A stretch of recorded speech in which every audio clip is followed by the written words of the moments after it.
Welcome to our channel, Behind My Story. Please like, share, and subscribe. Drastic and dire situations create heroes. No one makes history unless their story is inspiring or involves great pain and suffering, overcoming many obstacles and hardships. No one achieves glory without believing in themselves and their abilities, or at least, that's what I think. Sometimes your path to making history doesn't quite go according to plan. My story is a great example. I'm Joanna. I'm 21 years old. I live with my parents and my little sister Veronica. My father was a police officer. He was very brave. He was my idol. He believed in justice and sacrificed anything to see it done. One of my life goals was to be like him.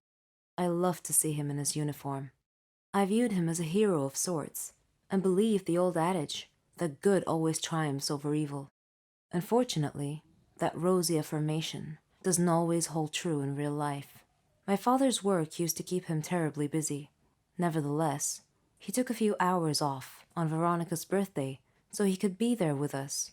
Halfway through the party, Dad's work called and told him that a thug was holding a group of nursery kids hostages, demanding a large sum of money and a means to escape the scene. Dad had to leave to deal with the situation, so he excused himself, telling us that duty calls. We were used to seeing Dad dash off suddenly at various times to deal with crimes in progress, but something felt uneasy about that particular time. Dad arrived at the scene just when his colleagues were preparing to charge into the building at significant risk to the kids. Dad volunteered to enter alone to take out the criminal before anyone got hurt. He sneaked into the building and engaged the hostage taker in a gunfight. He managed to kill the thug, but was seriously wounded. He died days later. The whole police department and the city were saddened by his loss. They held a memorial service for Dad. This senseless crime and the loss of my dad galvanized me to enroll in the police academy. Mom tried her best to dissuade me, but I refused to budge. I passed the entrance exam and worked my way through it. It was a challenging program that required diligence, persistence, and patience. The training was quite difficult at first, with very few breaks, and everyone else was intelligent and competitive. In fact, I began to doubt if I could keep up with them. But then I dreamed of Dad hugging me and telling me that I was his hero and that he would always be at my side. When I woke up the next morning, I felt somehow different, more confident, more resolved to succeed. I worked even harder, and my instructors noticed and acknowledged my extra effort. I made friends, who soon gained confidence in my abilities. My grades improved considerably. Graduation day came, and I anxiously waited to see what my first assignment would be. I was ready to tackle crime, to fight for justice, for all. Unfortunately, my first assignment was as a traffic cop. I was disheartened to see my peers get more prestigious positions, even though I had higher grades than they did. Dejected, I went home and told my mom. She encouraged me and told me that everyone had a job to do and should do it to the best of their ability. Rewards would come in time. She said she appreciated the work of traffic cops, who kept city traffic flowing smoothly during accidents and other abnormal situations. Her words helped me to accept my situation. Regardless, the work was boring, and I still envied my peers for their more important and more glamorous assignments. Life's just not fair. But remember those dire situations I mentioned earlier? Well, during one of my traffic control days, when a traffic light had failed, I noticed two black cars idling in front of a bank in a no parking zone. Initially, I thought it was the bank manager or some other VIP stepping into the bank for a quick stop. I turned my attention back to my traffic control and waved the cars waiting in the left turn lane to proceed to turn left. Then, I looked back at the bank and noticed that a man had gotten out of one of the black cars and stepped over to speak with the bank guard, standing outside the bank. Suddenly, he struck the guard and knocked him unconscious. Then the cars emptied as a group of masked men exited and rushed into the bank. These actions all occurred in quick succession. An armed robbery was in progress. I called the police station on my radio and reported the incident. The police quickly showed up and took the waiting car drivers into custody. The masked men had no choice but to remain inside the bank with the customers as hostages. They were trapped. They threatened that if they weren't let go free with the money, they would blow up the bank and kill all the hostages.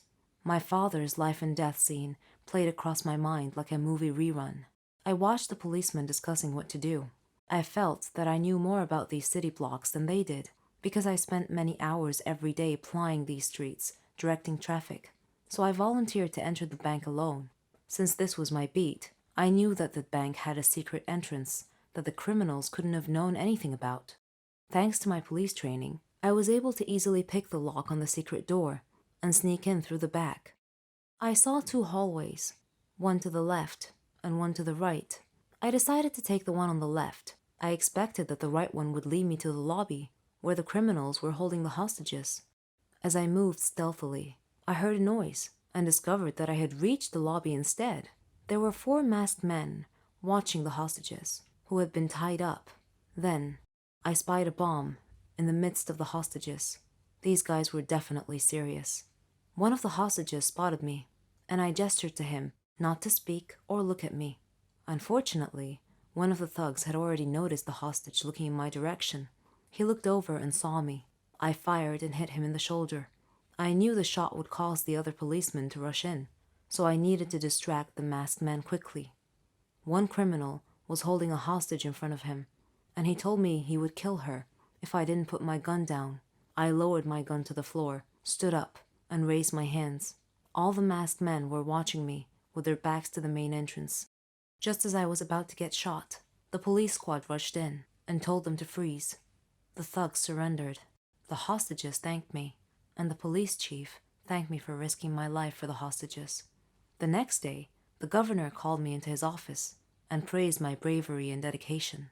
He surprised me by transferring me from the traffic control division to the crime prevention division. I felt my father's spirit watching me at that moment and smiling with pride. My friends began calling me the Girl of Steel, and I was perfectly okay with that. A love triangle can tear people apart, especially if it involves you, your husband-to-be, and your mother. Yeah, I know. Sad and complicated, isn't it? But let me tell you my story. I am Linda. I am 21 years old. I was a ballerina, and I loved acting on stages and theaters. I enjoyed all kinds of arts. They called me the butterfly because I was always supporting my colleagues and giving them positive energy.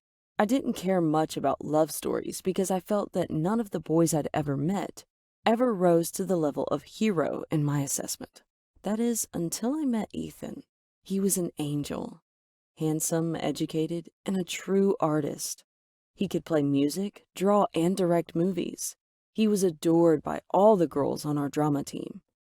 And when he was assigned to direct our play, I ended up adoring him too. I liked everything about him. His voice, his speech, his manner, his style, and that lovely smile of his. One day, I decided to tell him about my love for him. He was working in the theater, and I asked him if he could excuse himself for 5 minutes so I could speak with him in private. He accepted, and once we were alone, I confessed to him, "Ethan, I think I love you." He was mildly surprised and pleased, it seemed, and he asked me to repeat my words again. I did, and he suddenly swept me into his arms and embraced me and said, "You are the answer to all my dreams, Linda. I have loved you from the first day I laid eyes on you." We began spending a lot of time together. One day, he told me that he wanted to meet my mother. I asked him why, and he said that by tradition, he needed to get my mother's permission to marry me. I was ecstatic and felt as if I were floating in the air. I rushed home breathless to tell Mom, who was not only my mother, but my best friend as well. When she saw me, she said, "So, someone wants to marry you, huh?" she said. Amazed, I asked her, "How did you know?" She replied, "I can tell by that euphoric look on your face and your rosy cheeks." Then she smiled lovingly. I invited Ethan to come by my home tomorrow at 8 o'clock, and I began counting down the hours till his arrival. At 8 o'clock sharp, the doorbell rang, and when I opened the door briskly, he was standing there holding a bouquet of flowers. He handed the flowers to me, and I invited him to come in and sit in the sitting room. I went to Mom's room to hurry her up. Then I returned to sit with Ethan. Mom appeared at the door saying, "Hello, Ethan. Please forgive me for not greeting you at the door." I looked at Ethan. His eyes were transfixed on Mom's face. From that point, he never took his eyes off Mom for the rest of the evening. Even worse than that, whenever he would speak to her, he would just ignore me completely, as if I weren't in the same room as they were. And his looks weren't simply looks of admiration. No, they seemed to be deeper than that. I was both stunned and hurt. I had to struggle to suppress my rolling thoughts. When he finally had to leave and excused himself, he ended up not even saying a word about our marriage. Instead, he just promised Mom that he would visit her again sometime. "Ethan is so cute," Mom said after he left. Peeved, I asked, "Is he just cute, or did you like him a lot?" "I like him a lot because he will be your future husband," she replied, looking at me strangely. I was so jealous of my mom. Do you believe it? I went to my room and found a message from Ethan. "I enjoyed my visit immensely. I simply adore your mom. She is so elegant." I stabbed at my phone's touchscreen and messaged back, "Well, what about me? Am I elegant too?" He replied defensively, "Yes, of course, you are always beautiful. That goes without saying. I love you." Ethan spent the next few days constantly talking about my mom. He even asked me for her phone number. The nerve of this guy! I suddenly saw my love life crashing in flames and became so jealous of my mother that I avoid speaking to her altogether. Ethan was now speaking with her more than me. I began to argue with him over silly, trivial things. He asked me what was wrong, but I didn't answer him. I just gave him the cold shoulder treatment. One day, Mom and I were watching a movie at home, and I couldn't help but notice that she was receiving a text message every minute or so. She casually but subtly held her cell phone at just such an angle that I couldn't inadvertently read the text messages from my vantage point. Ooh, how I hated my mother at that moment. Suddenly the doorbell rang. She put down her cell phone to go answer the door. In that instant, I snatched it up and began ravenously scanning her message thread.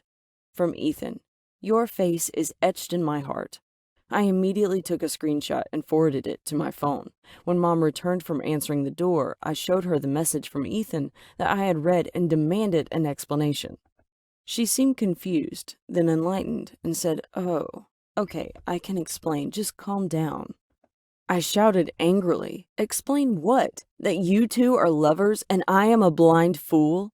She replied in a sage, calm voice, "There is a misunderstanding here, and if you will calm down for just a minute, I can explain everything." Suddenly, I heard Ethan's voice behind me.